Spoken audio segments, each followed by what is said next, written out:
Dalam kitab Badiul Alam fi Dzikri Kisyati Nuh alaihi salam, yang disadur dari kitab Badai Az-Zuhur fi Wakai Ed-Duhur, yang ditulis oleh Imam Jalaluddin Abdurrahman bin Abu Bakar As-Suyuthi, disebutkan bahwa ketika Allah mengabulkan doa Nabi Nuh, kemudian Allah mewahyukan kepada Nabi Nuh agar membuat perahu.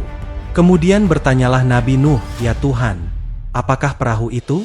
Allah berfirman, "Perahu adalah rumah kayu yang bisa berjalan di atas permukaan bumi." Lalu Allah memerintahkan agar Nabi Nuh menanam pohon sebagai bahan dasar pembuatan perahu. Nabi Nuh kemudian menanam pohon tersebut dan membiarkannya tumbuh sampai 40 tahun, sampai pohon tersebut siap ditebang dan dipotong-potong.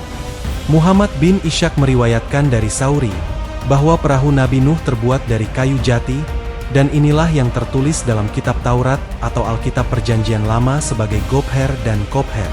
Buatlah bagimu sebuah perahu dari kayu Gobher, perahu itu harus kau buat berpetak-petak dan harus kau lumuri dengan Kopher dari luar dan dari dalam. Kejadian 6 ayat 14. Kata Gobher hanya disebut satu kali di dalam Alkitab Perjanjian Lama dan tidak ada yang tahu kata Gobher ini berasal dari bahasa apa, dan ia merupakan kayu dari jenis pohon apa. Beberapa ahli menduga bahwa yang dimaksud dengan Gobher adalah kayu jati, kayu pinus atau kayu aras. Bahkan beberapa ahli ada yang berpendapat bahwa kata Gobher adalah kata pengganti untuk kata Kopher yang berarti aspal atau ter. Jelas ini merupakan hal yang sangat gegabah jika dilakukan hanya berdasarkan kemiripan fonetik kata yang keliru antara kata Gobher dan Kopher. Padahal keduanya ditulis dengan huruf yang berbeda. Kata Gobher ditulis dengan huruf Ibrani, Gimel, Peh dan Res. Sedangkan kata Kopher ditulis dengan huruf Ibrani, Kuf, Peh dan Res. Kata Kopher itu sendiri merupakan kata turunan dari bahasa Akadia Kupru yang berarti aspal atau ter. Kata tersebut oleh At-Tabari disebut dalam bahasa Arab sebagai kasyaf sa'aj, yang merujuk kepada pohon damar yang merupakan tumbuhan asli Indonesia. Pohon damar menyebar di Maluku, Sulawesi, hingga ke Filipina. Di Pulau Jawa sendiri, pohon damar ditanam di daerah pegunungan dan dibudidayakan untuk diambil getahnya yang dikenal sebagai getah damar, yang biasa digunakan untuk cat, vernis spiritus, plastik, bahan sizing, pelapis tekstil, dan bahan waterproofing, yakni bahan anti-air yang sangat diperlukan untuk melapisi kayu perahu. Lalu bagaimana dengan Gobher? Kata Gobher bukan berasal dari bahasa Ibrani, melainkan merupakan kata serapan dari bahasa Sunda kuno Japara, yang ditulis dalam huruf Arab, Jim, Fa dan Ra. Jika dilihat dari aspek gematria, maka baik kata Gobher dalam bahasa Ibrani ataupun kata Japara dalam bahasa Arab, keduanya memiliki nilai gematria yang sama yakni kata Gobher, Gimel Pehres.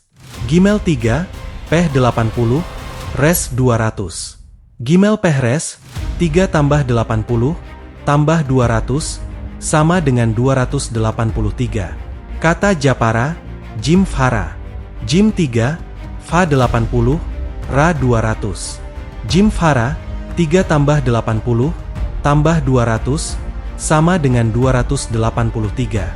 Jadi kata Gobher yang selama ini tidak diketahui artinya dan telah membingungkan para ahli Alkitab Yahudi dan Nasrani selama berabad-abad, ternyata merujuk ke sebuah tempat di Indonesia, tepatnya di Pulau Jawa yang bernama Japara atau Jepara, yang dalam bahasa Belanda disebut sebagai Yapara atau Japare, yang terkenal sebagai tempat penghasil pohon jati. Hasil penelitian marker genetik menggunakan teknik isoenzim yang dilakukan oleh Kertadikara pada tahun 1994. Di mana hasil penelitiannya menunjukkan bahwa pohon jati yang tumbuh di Pulau Jawa merupakan pohon endemik asli Pulau Jawa, yang tumbuh secara alami di hutan hujan dataran rendah, sampai dengan ketinggian sekitar 1.200 meter di atas permukaan laut. Dalam Kamus Sansekerta Indonesia yang ditulis oleh Dr. Purwadi M. Hum, disebutkan bahwa arti dari kata taung adalah tutup dinding papan perahu.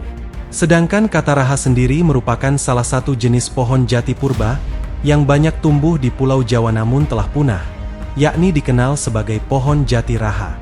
Allah memerintahkan malaikat Jibril untuk mengajari Nabi Nuh membuat perahu.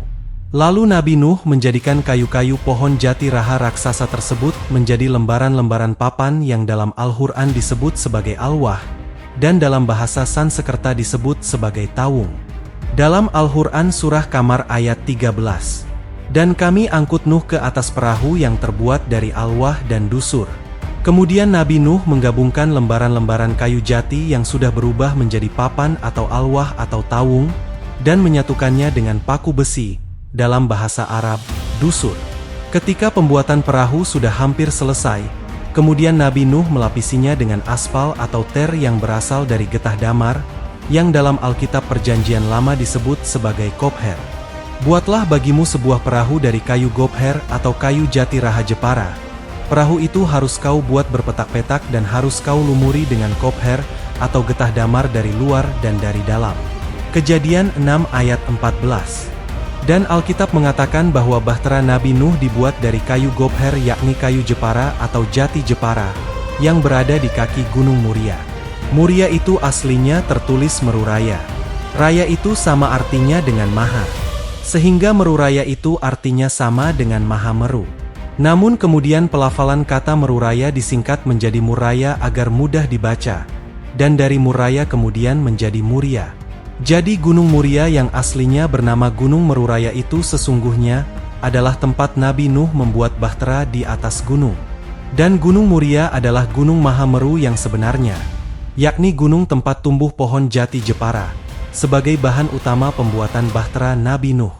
Nah, sampai di sini, akhirnya kita paham bahwa ternyata kitab Taurat atau Alkitab Perjanjian Lama menyebutkan bahwa perahu Nabi Nuh terbuat dari kayu gopher yang merupakan pohon jati raksasa yang berasal dari kota Jepara, yang kemudian diangkut ke puncak Gunung Muria atau Muraya atau Mahameru yang berlokasi tidak jauh dari kota Jepara, untuk kemudian dipotong-potong dan dijadikan lembaran-lembaran kayu papan, yang dalam bahasa Al-Quran disebut sebagai alwah dan dalam bahasa Sanskerta disebut sebagai tawung, yang kemudian lembaran-lembaran kayu papan tersebut disatukan satu sama lain dengan dusur atau paku besi, dan kemudian baru dilumuri dengan kopher atau aspal atau ter, yang berasal dari getah pohon damar.